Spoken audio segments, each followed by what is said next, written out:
Hi. ఇప్పుడు ఏపీలో next elections రాబోతున్నాయి కదా, ఏ గవర్నమెంట్ అయితే బాగుంటుంది అనుకుంటున్నారు? జగన్ అయితేనే బాగుంటది. ఎందుకని మేడం?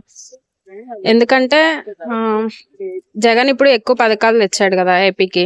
స్కూల్స్ బాగా డెవలప్ చేశారు. మళ్ళీ సచివాలయం త్వరగా పనులు అవుతున్నాయి ఇప్పుడు అన్ని.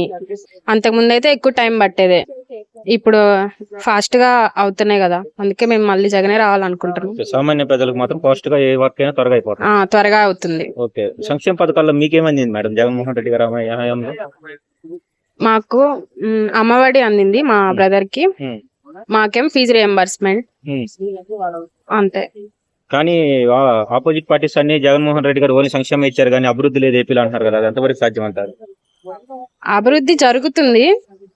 నెక్స్ట్ ఇప్పుడు కూడా మళ్ళీ జగనే వస్తే కన్ఫామ్ గా అయిపోతుంది, సక్సెస్ అవుతుంది. ఓకే, వై నాట్ 175 అంటున్నారు కదా, అది సాధ్యమేనా? నాకు అదంత ఐడియా లేదు. ఐడియా లేదు. ఓకే, పవన్ కళ్యాణ్ మరియు జగన్, చంద్రబాబు నాయుడు గారు, వాళ్ళిద్దరి గురించి చెప్పమంటే ఏం చెప్తారు?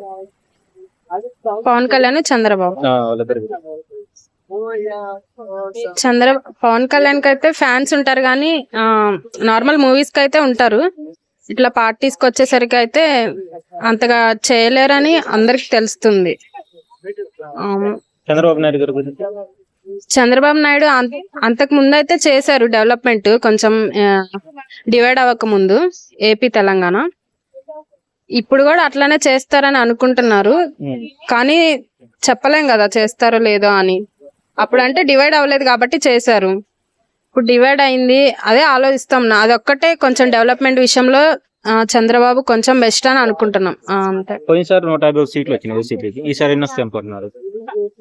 120 అయినా పక్కా వస్తాయి అనుకుంటాం. గవర్నమెంట్ ఫామ్ చేసేది మాత్రం వైసీపీ అంటారా? అవును. Okay, thank you.